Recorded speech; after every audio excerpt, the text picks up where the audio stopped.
In this video, we're gonna talk about the most important skills that you have to master to dominate the midfielder position. I'll talk about many skills that every midfielder has to have, but there is one that really changes the way the midfielder keeps the ball. The midfielder dominates and the midfielder dictates the play. So if you wanna learn the most important one, you better stay to the end of the video. First skill that I'm gonna be talking about is gonna lead you to the second and the third skill, which really goes hand in hand. And if you don't have one, you're gonna be terrible at the other ones as well. So let's first start with the example. Let's say you are the driver of a car. What does driving a car require from you? You need to be aware. You need to see things. You have to look if there are other cars coming, whether if you can change the lane or not. If you are playing the midfielder position, you need to think that you are the driver of the game.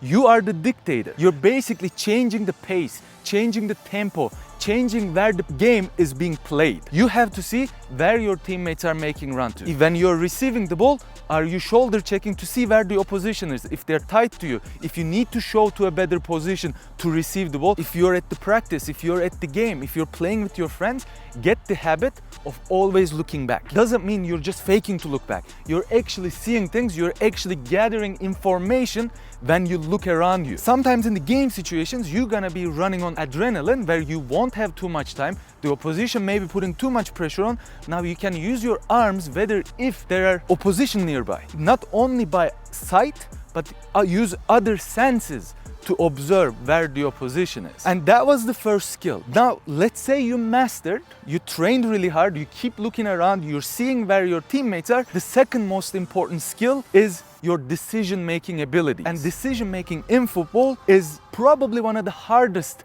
hardest skill to improve. How do we make better and the best decision for those circumstances in the game? The reason I told you the first step leads up to this one, because you need to see where your teammates are. Let's say you received the ball, your back turned to the opposition. Can you make a quick turn, find your teammates? If you can't do that, you're gonna have to play simple to your teammates who's behind you, which you're not really progressing the game forward, but at least you are controlling the game with your patience. Maybe when the time comes, now you're gonna be able to turn and maybe get yourself into a better zone to receive the ball and then create the game from there. Let's say you are my center back, I receive the ball from you and I have a big pressure on. Now what am I gonna do? I can't really turn back if I'm under too much pressure centrally, because you don't wanna lose the ball centrally. Your decision will also come from how you, as my center back, communicate with me. If you're telling me the man on, most likely I'm gonna keep the ball a little away from my body,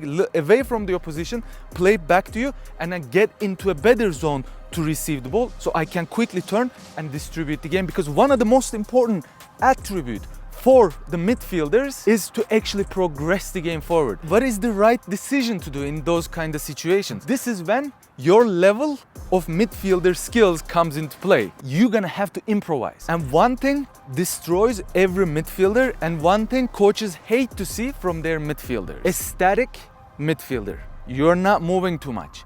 If you are a static midfielder, you are not gonna make it. It's as simple as that. You have to be dynamic, especially in the modern day of football. You can tell me all you want that the football is ruined. It's relying more on the speed, more relying on the power, strength, rather than skills. You're right. But unfortunately, that's the way it is. And unfortunately, you're gonna have to adapt to the modern day of football. You mastered your vision by scanning.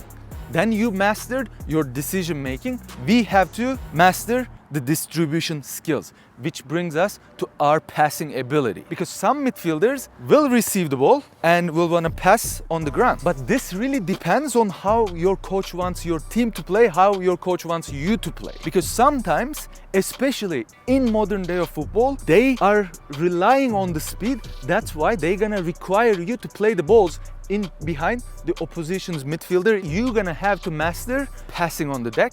You're gonna have to master pinging the ball in behind. You're gonna have to master curving the ball in behind the opposition's center back. This comes with how you make your decision when you receive that ball. And when do you make that decision? You are receiving the ball from your teammate. You got the ball in front of you. So you have to first know who you are playing with, your teammates. Are you playing with fast wingers? Are you playing with fast striker? Are you playing with a striker that likes to get the ball on their feet? You have to really talk with your teammates before the games, which brings us to our next skill, which is your first touch. If your first touch is terrible, there is no way you can improve your vision. No way you can improve your decision making, your passing, because first touch allows you to control the ball under pressure, release the ball under pressure, and how close you are getting to the opposition, how close you can receive the ball towards the opposition. When you are under pressure, your first touch has to be so crisp that the opposition knows this. Okay, this guy has great first touch. I'm gonna put a little bit of a distance between me and this guy. If you want to learn the first touch skills, passing skills, all the link will be in the description. So just go and check those videos out. Now you mastered all those fundamental skills that required to play this position. We get to our next step, which is your composure and your patience. You can have all the energy in the world, you can be crazy challenging those tackles, but sometimes you're gonna have to calm things down. As a midfielder, you can't be 100 or you can't be 0. You'll have to play at 70. I'm not talking about when you're putting the pressure. If your coach wants you to put high pressure, wants you to challenge the balls in the middle, that's fine. But sometimes you're gonna have to chill things for your team and for yourself. To make better decisions when you're playing football, you need to be calm. You need to be relaxed. You can't be just yelling and getting into challenges and just screaming all the time. Sometimes this comes with your experience, how much you played this game. When you are training, you can really improve this ability, where when you receive the ball, you learn to look around, calm things down, and make better decisions, easy decisions. This ball doesn't have to be played at 100% speed all the time. So you have to really sometimes get the ball, lift your head up, look where your teammates are going, and make the right decision and the calm decision sometimes. As a coach, when I look for players that's gonna play the midfielder role in my team, this is one of the most important things, because I don't want my team to play at 100% all the time. When we are winning 1-0 or we only need to tie the game, we don't need to win. Get the ball, relaxed, lift your head up and look around you. Don't always progress the game forward. Don't always lift the ball when you're passing. Just keep the ball, be composed, have good balance, and distribute the game accordingly. Positioning when you have the ball, positioning when you don't have the ball. Basically, these skills will mean nothing if you don't watch this video. So make sure you watch this positioning as a midfielder video, which is really gonna complete you to play the midfielder position. Hope you learned something from this video and enjoyed the video. Please drop a like, subscribe to my channel with the notifications on. And let me know in the comments what other positions you'd like to see. Thanks for tuning in, and I will see you next time.